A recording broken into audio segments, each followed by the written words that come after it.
Break के बाद एक बार सभी दर्शकों का एक बार फिर से अन्नदाता में स्वागत है। चलिए रुक करते हैं अगली कड़ी की ओर।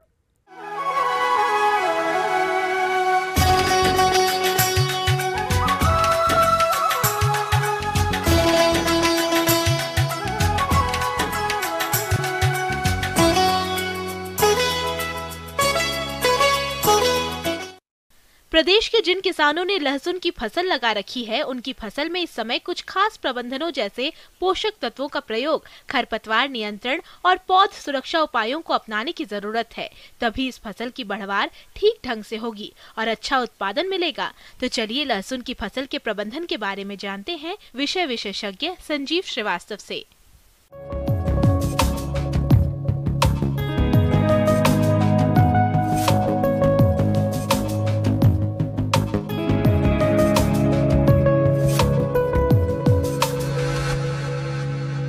आज आपके साथ लहसुन जो फसल है उसके ऊपर मैं आज आपसे चर्चा कर रहा हूँ। तो लहसुन जो है, इसमें जो समसामयिक समस्याएं हैं, आज की तारीख में जो समस्याएं हैं, जो स्थितियां हैं, आज मैं आपके साथ उन्हीं के ऊपर बात करूंगा।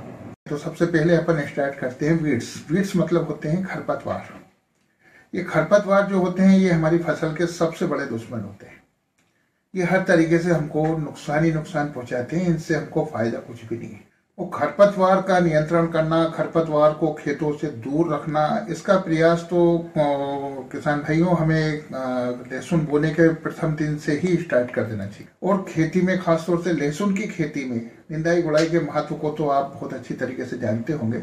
इससे क्या होता है कि जो वायु संचार है हमारा जड़ों तक, पौधे की जड़ों तक, वो भी अच्छे से बन जाता है। निंदाई गुड़ाई करने से जड़ों को उचित वायु संचरण मिलता है, जिससे उनका विकास भी काफ़ी तेज़ी से होता है, अच्छा होता है। और नतीजे में हमारे जो कंद मिलते हैं, जो हमें फ्रूट्स मिलता है, जिसकी मार्केट में, बाजार में कीमत होती है, उनकी भी काफ़ी अच्छी तरीके से जो विकास है वो संपूर्ण मात्रा में हो पाता है। किसान भाइयों, लहसुन की फसल में खाद उर्वरकों की मात्रा भूमि की उर्वरता पर निर्भर करती है।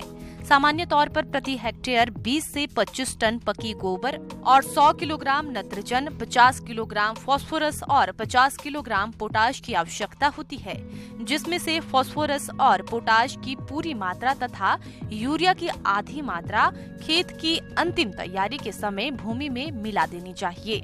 शेष नत्रजन की मात्रा को खड़ी फसल में 30 से 40 दिन बाद खेत में पर्याप्त नमी होने पर छिड़काव करने से फसल की बढ़वार अच्छी होती है और लहसुन का उत्पादन अधिक मिलता है। सिंचाई वैसे ठंड के दिनों में कई जगह पे अभी बेमौसम बारिश हो गई है तो जरूरत नहीं होगी। यदि अगर नमी आपके उसमें कम है या आप सिंचाई करना चाहते हैं, आप अगर बहाव पद्धति का उपयोग करते हैं, फ्री फ्लड जमीन में पानी देते हैं, तो वो काफ़ी अच्छा होता है फसल के लिए। नीचे तक नमी बनी रहती है, उसके जड़ों तक पहुंचती भी है, और उसका जो असर रहता है कि आपके खेत में जो मॉइस्चर है, जो नमी है, उसका असर भी लंबा रहता है। और किसी भी फसल उत्पादन में बहाव सिंचाई पद्धति को अच्छा ही पाया गया है, उसका भी उपयोग कर सकते हैं। और नमी आपको बनाए रखना है, ये आपको ध्यान देना है। किसान भाइयों, लहसुन की फसल को रस चूसक कीट अधिक नुकसान पहुंचाते हैं, जिसकी वजह से फसल के उत्पादन में भारी कमी आती है और किसानों को आर्थिक नुकसान झेलना पड़ता है। इसीलिए आप इनकी पहचान कर समय रहते नियंत्रण करें। इसके बाद हम आते हैं, जो मुख्य बात है वो है कीड़े बीमारी। सबसे ज्यादा असर जो आपने खेतों में देखा होगा, कुछ मच्छर टाइप के थ्रिप्स जिनको हम बोलते हैं, वो जरूर आपके यहाँ रस चूसक कीट जो है, ये नुकसान पहुंचाने के लिए आपके यहाँ आ चुके होंगे। ऐसा है क्योंकि ये मौसम जो होता है, इसमें मच्छरों का प्रकोप, रस चूसक कीड़ों का प्रकोप खेत में बढ़ जाता है। तो इनसे आपको फसल को बचाना है, क्योंकि रस चूसक कीट जो है, ये भी फसल के बहुत बड़े दुश्मन होते हैं और पूरी फसल को बीमारी और उनका असर करके हमारे जो मुख्य उत्पादन है उसको कम कर देते हैं। रस चूसक कीट जो है, इनको समाप्त करने का सबसे अच्छा जो तरीका है, तो रासायनिक विधियों का उपयोग आप इसमें कर सकते हैं।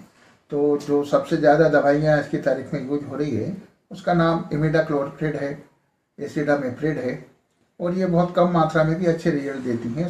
तो अब आपने अपने खेतों में जिस हिसाब से इनको डेवलप कर रखा है उस हिसाब से आप मात्रा का निर्धारण जो है 5 से 10 ग्राम प्रति टंकी तक कर सकते हैं, और ये आपको उनको नष्ट करना लेकिन आवश्यक है।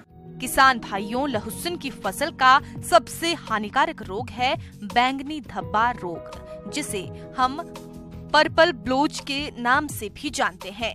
इस रोग के प्रकोप से फसल के उत्पादन पर बुरा असर पड़ता है, इसीलिए आप इस रोग के प्रमुख लक्षणों के आधार पर पहचान करके सही समय पर नियंत्रण करें।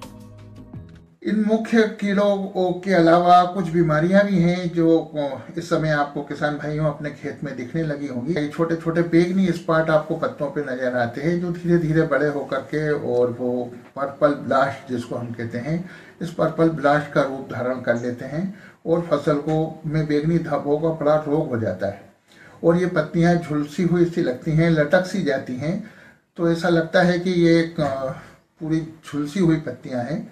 ये रोग भी काफ़ी नुकसान पहुंचाता है हमारी फसल को। तो अभी आप इसके अंदर कार्बेंडाजिम डाल सकते हैं।